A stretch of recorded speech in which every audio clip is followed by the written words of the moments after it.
achiel kachiel nyalo bedo mane. Wach mari mogik. Okay, Cleophas, wach mara mogik en ni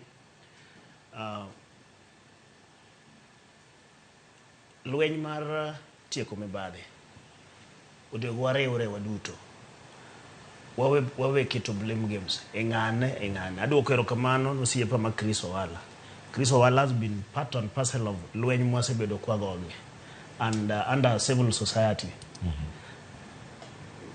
The only way mwanyalo go out of this, any civil society must come out strongly. Keche seche moko uncaged.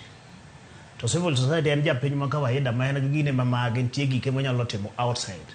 The reason momiyo wan civil society mondo mi okonywa e lweny ni. Cleophas, I am saying this with a lot of authority. Na say to EACC, ang'eyo gima dhi nyime kuro. Kej miwinjo ywak miwinjo ywak kaka MCA gi kata mana EACC kuro jogo ywak. Most of the officers are frustrated. To some frustration ni wuok nikech sasa moko gibende in gi case mari mi endelea go ki investigate o iwacho ni mano korowe file okawo mi ng'at machielo because of interest. So corruption mo wacho is deeply rooted in us ni affect all these other angles. Jok michungo tich, junior officers michungo tich kata na EACC kuro are too many. The rate of turnover is too many. So okinyal continue in cases mo handle are very complex. Economic crimes or again crimes moko mang ni uga ka echalo ka ng'ato na sol ma ng'ato go ka P3 titero. It need consistency. Ekinyalo sustain kata cases go court. So gini nyaka wanywakane. Para ni kinde ma ina kia higi ni gani civil society was real civil society. What happened to them? If we don't check this, ne koro kama warieyo ni sani to pero podo berben ke piny medo bedo matek. Japiny ywak. Sama japiny ywak cha gigi te duogo ilwar e lweto. Reverend wacho ka enia shida te duogo kuome. Chuno ne kasama koro nyobedi marach nikech nyogo koko ga governor nyotimo gimo marach. Nto koro chupo kama enia gi lieli koro gwen.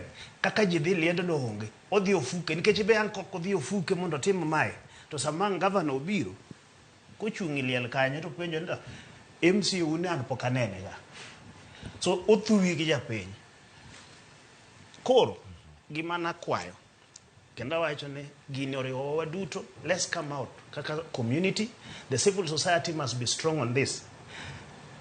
Okikwa bede exposed seche moko anto wacho mari yiero ni tadwoko jo Imbo Eastero kamano nyago koko governor nyaka dakika mogik no kadhe ga meetings miluongo moko mag ute kod private meetings. I never attended any and even now I'm not keen on attending any.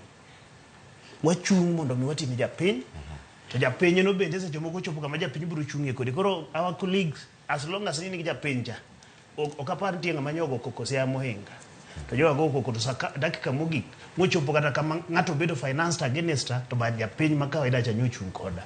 So we encourage all our MCAs. It is very difficult but we wakasuru korwa to japiny bende okwayo un jopiny yeu support wa matin.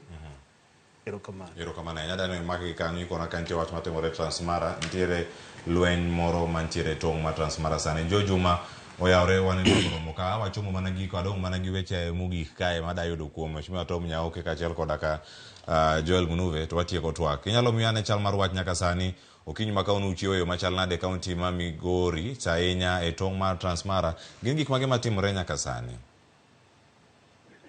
Kamano Cleophas, county ma Migori ochiewo makare kata kamano nyaka sama wuoyi ni wantiere e tong' mar county ma Migori kod Narok gweng' mong'ere kaka Ang'ata Baragoi. En kama bende koko kata yero osebedo kuom kinde malach ahinya ka otende kod wechego mag lowo. Ginde mar romo dwe achiel mokalo ne nitie bura ma bende ne oketi e tong' counties ariyogi mar ng'iyo kaka inyalo kel kwe mosekel kod ywaruok mar lowo. Lowo bende ekas molo